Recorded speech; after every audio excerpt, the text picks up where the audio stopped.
오늘 함께 나눌 말씀은 사사기 18장 14절에서 31절까지 말씀입니다. 저랑 한 절씩 교독하겠습니다. 전에 라이스 땅을 정탐하러 갔던 5 사람이 그 형제들에게 말하여 이르되 이 집에 에봇과 드라빔과 새긴 신상과 부어 만든 신상이 있는 줄을 너희가 아느냐. 그런즉 이제 너희는 마땅히 행할 것을 생각하라 하고 5 사람이 그쪽으로 향하여 그 청년 레위 사람의 집, 곧 미가의 집에 이르러 그에게 문안하고 단 자손 600명은 무기를 지니고 문 입구에 서니라. 그 땅을 정탐하러 갔던 5 사람이 그리로 들어가서 새긴 신상과 에봇과 드라빔과 부어 만든 신상을 가져갈 때에 그 제사장은 무기를 지닌 600명과 함께 문 입구에 섰더니 그 5 사람이 미가의 집에 들어가서 그 새긴 신상과 에봇과 드라빔과 부어 만든 신상을 가지고 나오매 그 제사장이 그들에게 묻되 너희가 무엇을 하느냐 하니 그들이 그에게 이르되 잠잠하라 내 손을 입에 대라 우리와 함께 가서 우리 아버지와 제사장이 되라 내가 한 사람의 집에 제사장이 되는 것과 이스라엘의 한 집과 한 족속의 제사장이 되는 것 중에서 어느 것이 낫겠느냐 하는지라. 그 제사장이 마음에 기뻐하여 에봇과 드라빔과 새긴 우상을 받아가지고 그 백성 가운데로 들어가니라. 그들이 돌이켜서 어린아이들과 가축과 값진 물건들을 앞세우고 길을 떠나더니 그들이 미가의 집을 멀리 떠난 때에 미가의 이웃집 사람들이 모여서 단 자손을 따라붙어서 한 자손을 부르는지라. 그들이 얼굴을 돌려 미가에게 이르되 내가 무슨 일로 이같이 모아 가지고 왔느냐 하니 미가가 이르되 내가 만든 신들과 제사장을 빼앗아 갔으니 이제 내게 오히려 남은 것이 무엇이냐? 너희가 어찌하여 나더러 무슨 일이냐고 하느냐 하는지라. 한 자손이 그에게 이르되 내 목소리를 우리에게 들리게 하지 말라. 노한 자들이 너희를 쳐서 내 생명과 내 가족의 생명을 잃게 할까 하노라 하고 단 자손이 자기 길을 간지라. 미가가 단 자손이 자기보다 강한 것을 보고 돌이켜 집으로 돌아갔더라. 한 자손이 미가가 만든 것과 그 제사장을 취하여 라이스에 이르러 한가하고 걱정 없이 사는 백성을 만나 칼날로 그들을 치며 그 성읍을 불사르되 그들을 구원할 자가 없었으니 그 성읍이 베드로홉 가까운 골짜기에 있어서 시돈과 거리가 멀고 상종하는 사람도 없음이었더라. 단 자손이 성읍을 세우고 거기에 거주하면서 이스라엘에게서 태어난 그들의 조상 단의 이름을 따라 그 성읍을 단이라 하니라. 그 성읍의 본 이름은 라이스였더라. 단 자손이 자기들을 위하여 그 새긴 신상을 세웠고 모세의 손자요 게르솜의 아들인 요나단과 그의 자손은 단 지파의 제사장이 되어 그 땅 백성이 사로잡히는 날까지 이르렀더라. 하나님의 집이 실로에 있을 동안에 미가가 만든 바 새긴 신상이 단 자손에게 있었더라. 아멘. 오늘은 타락한 신앙인의 2가지 특징 이런 제목을 가지고 말씀을 잠깐 살펴보도록 하겠습니다. 사람이 이렇게 빠지게 되면 감출 수 없는 것 몇 가지가 있는데요. 하나는 감기이고 또 하나는 사랑이라고 합니다. 그래서 감기에 걸린 사람은 반드시 재채기를 하게 되고 사랑에 빠진 사람은 그 사랑을 반드시 표현하게 된다는 말을 합니다. 마찬가지로 하나님의 은혜를 받은 사람도 그 은혜 받은 것을 감출 수가 없는 것 같습니다. 그래서 그 은혜 받은 것을 반드시 드러내게 되는데요. 이 은혜 받은 사람의 대표적인 케이스가 바로 어제 주일 예배 말씀을 통해 보았던 바나바인 것 같습니다. 바나바는 하나님의 은혜를 받고 나니 참 은혜를 감출 수가 없었습니다. 그래서 먼저는 자신의 재물을, 자신의 토지를 이렇게 팔아서 다른 사람을 섬기는 일에 아낌없이 내놓지요. 또 그리고 기쁨이 충만했습니다.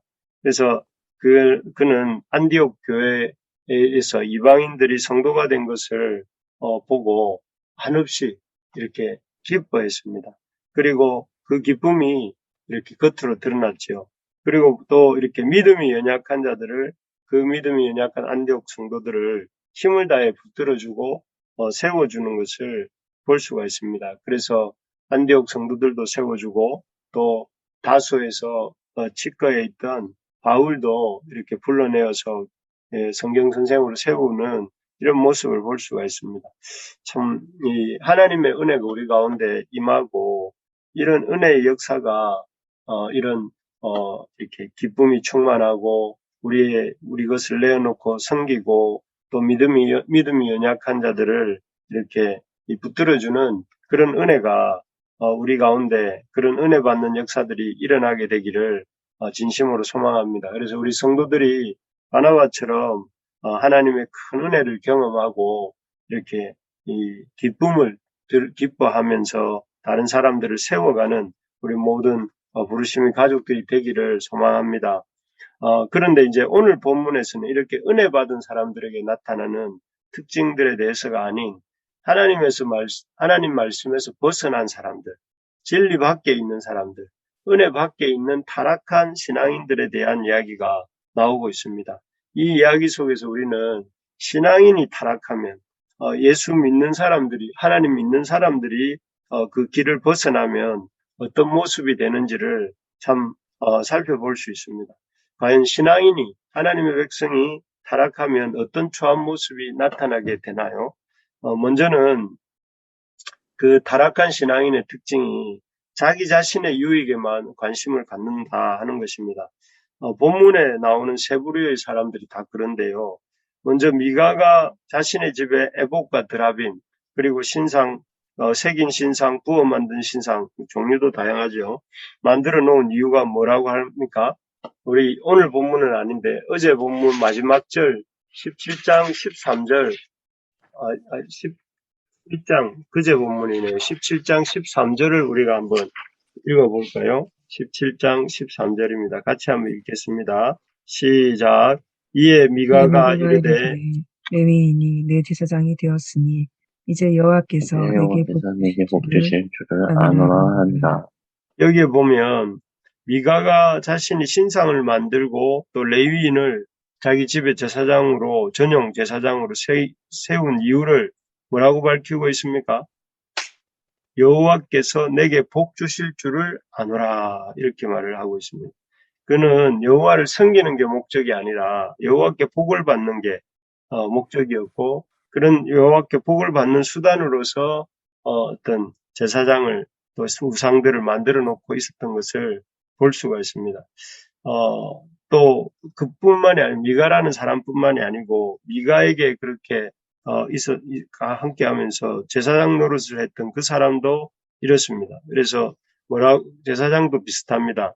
그는 미가의 집에서 신상과 에봇, 드라빔을 훔쳐가던 단지파 사람들에게 아까 읽어볼 때에 왜 이런 신상을 가져가느냐 이렇게 물으니까 그 단지파 사람들이 네가 미가의 한 작은 집에 제사장 노릇하는 것보다 우리 한 지파의 제사장이 되는 것이 어떠냐 하고 제의를 하죠. 그러니까 이 미가의 집에 있던 제사장은 아주 1초도 망설이지 않고 단지파를 따라 놨습니다. 그래서 아마도 그 자신이 생각할 때에 단지파의 제사장으로 가면 더 나은 어떤 더 좋은 여건으로 갈 수 있겠다 하는 생각을 이렇게 순간적으로 한 것이겠죠. 그래서 이 사람의 모습 속에서는 부르심도 없고 하나님이 자기를 부르신 그 부르심의 목적도 없고 사명도 없고 그저 자기 자신의 일신상의 유익에만 관심이 있는 그런 종교인의 모습을 이 미가 집에 있는 제사장을 통해서도 볼 수가 있습니다. 그리고 이제 세 번째로 다한지파도 마찬가지입니다. 다한지파가 지금 라이스라고 하는 지역을 정탐하고 또 그곳을 향해 가고 있는데요. 그 이유가 무엇이었습니까? 원래 이들이 분배받은 땅은 그 이스라엘 가나안 땅 남쪽 지역인 블레셋과 인접한 땅이었습니다. 그런데 이 블레셋이 너무 이렇게 강하다 보니 그 블레셋을 블레셋 사람들 옆에 분배받은 땅은 놔두고 그 북쪽으로 자기들이 정복하기 쉬운 땅을 찾아서 옮겨가고 있는 중이었습니다. 즉 맡겨주신 사명에는 별로 관심이 없고 그저 자신에게 유리한 것, 자신에게 이익이 되는 것, 자신의 이익을 쫓아서 이리저리 이렇게 움직이고 있는 모습인 것입니다. 쭉 세 부류의 사람들을 살펴보니까 어떻습니까? 신앙이 타락한 사람들, 믿음이 이 궤도를 벗어난 사람들, 진리 밖에 있는 사람들의 특징은 이렇게 이 자기 유익이 가장 최우선인 사람들이다 하는 것이죠. 그래서 어떤 하나님이 어떤 뜻을 갖고 계시는지, 부르심이 무엇인지, 또 내게 맡겨주신 사명인지, 또 이런 데는 별로 관심이 없습니다. 공동체가, 내가 이렇게 행동하면 공동체가 어떤, 어려움을 겪게 될지, 또 공동체의 어떤 다른 이들에게 내가 이런 행동들이 그 사람을 어떻게 힘들게 할지, 이런 데는 별로 관심이 없고, 오직 자기에게 유익이 되는 것이 무엇인지, 그리고 오직 자기에게 기쁨이 되는 것이 무엇인지를 찾고 그것을 따라 나서는 것이 이 신앙이 타락한 사람들의 특징이다 하는 것입니다. 우리가 이런 타락한 신앙인이 되지 않으려면 우리는 가만히 놔두면 이렇게 되는 것 같아요. 타락한 신앙인이 되지 않으려면 예수님이 일찍이 말씀하셨죠. 나를 따라오려거든 자기를 어떻게 하라고 하셨습니까? 자기를 부인하고 자기 십자가를 지라고 말씀하셨죠. 그래서 우리가 우리 자신의 유익이 아니라 우리가 우리의 생각과 우리의 뜻을 관철하는 것이 아니라 나를 이렇게 주장하여서 상대방을 또 공동체를 주님의 뜻을 희생하는 것이 아니라 나를 부인하고 주님을 이렇게 주님을 따라서 가는 그런 삶을 살아라 이렇게 주님 말씀하셨습니다. 우리가 우리의 유익을 우리의 어떤 주장을 이렇게 관철하는 것이 우선이 아니라 주님의 뜻을 쫓아가는 우리가 될 수 있기를 바랍니다. 그래서 나의 유익이 아니라 하나님의 유익, 나의 유익이 아니 나의 기쁨이 아니라 공동체의 기쁨, 또 그런 것들을 추구하는 우리가 될 수 있기를. 그래서 날마다 자기를 부인하고 자기 십자가를 지고 나아가는 우리 모두가 되기를 바랍니다. 그래서 우리가 끊임없이 주님 앞에서 나 자신을 꺾고 나를 이렇게 내어드리면서 나아가는 우리 모두가 되기를 원합니다. 두 번째로 보면 타락한 신앙인의 특징은 불법과 폭력을 일삼는다 하는 것입니다. 우리 25절을 한번 읽어볼까요? 25절입니다. 시작. 단 자손이 그에게 이르되 내 목소리를 우리에게 들리게 하지 말라. 노한 자들이 너희를 쳐서 내 생명과 내 가족의 생명을 잃게 할까 하노라 하고. 이 말은 단 지파가 자신의 신상과 에봇 드라빔을 빼앗기자 이에 항의하는 미가에게 한 말입니다.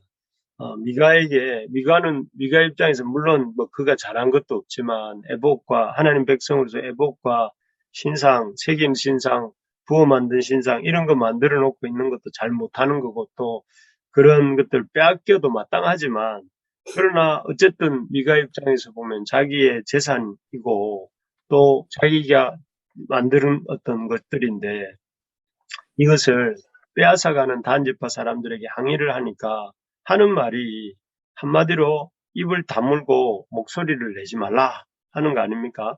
만약에 네가 계속 그런 식으로 이렇게 소리를 내면 네 생명을 보장할 수 없다. 네 생명이나 네 가족의 생명도 보장할 수 없다 하고 이렇게 공갈 협박하는 말이 이 말입니다. 정말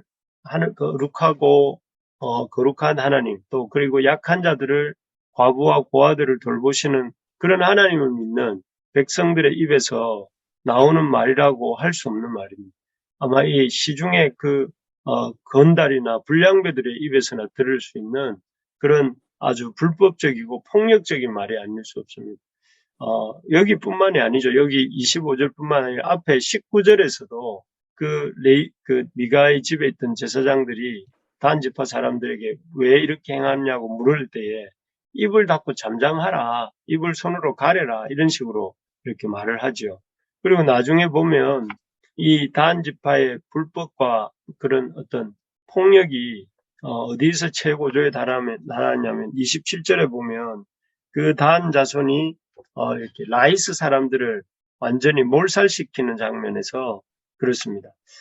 라이스는 사실 겉으로 보면 가나안의 한 도시를 단지파가 이렇게 정복하는 거 아닌가 싶지만 사실은 이 라이스는 하나님이 이스라엘 땅의 사람들에게 분배해 주신 땅도 아니고 정복하라고 하신 땅도 아닙니다. 그저 이 단지파가 자신들의 어떤 유익을 위해서 원래 자신들의 분배받은 땅은 저기 버려두고 그저 자기들에게 편하고 정복하기 쉬운 땅으로 골랐던 땅이 이 라이스였는데 그 라이스 사람들을 자신들의 유익을 위해서 죽이고 몰살시키는 폭력과 살인, 그 이상도 그 이하도 아닌 그런 현장인 것입니다.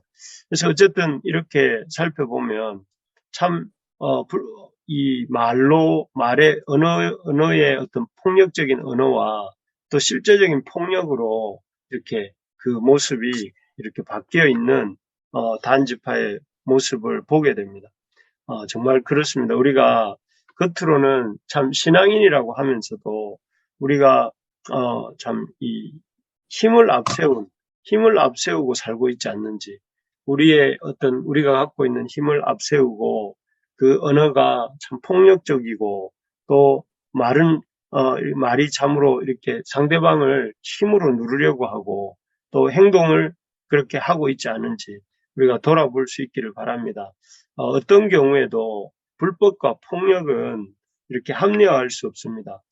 우리가 할 수 있는 대로 우리의 언어가 이렇게 그 폭력의 언어가 아니라 참 서로를 세워주는 언어, 서로를 귀히 여기고 서로를 세워주는 언어가 되기를 소망합니다. 그래서 공동체 안에서 또 우리가 공동체 밖을 향해서 우리의 언어를 이렇게 사용할 때에 서로를 세워주고 서로를 귀히 여기고 배려하는 그런 언어를 우리 그리스도인 된 우리부터 먼저 사용할 수 있기를 바랍니다. 그리고 우리에게 폭력이 먼저가 아니라 섬김이 먼저인 우리가 되면 좋겠습니다. 그래서 참 우리의 이웃들을 힘으로 누르고 그들을 이렇게 억압하는 것이 아니라 우리가 우리의 사랑으로 서로를 섬기고 서로를 세워가는 우리 부르심의 가족들 다 되기를 주님의 이름으로 축복합니다.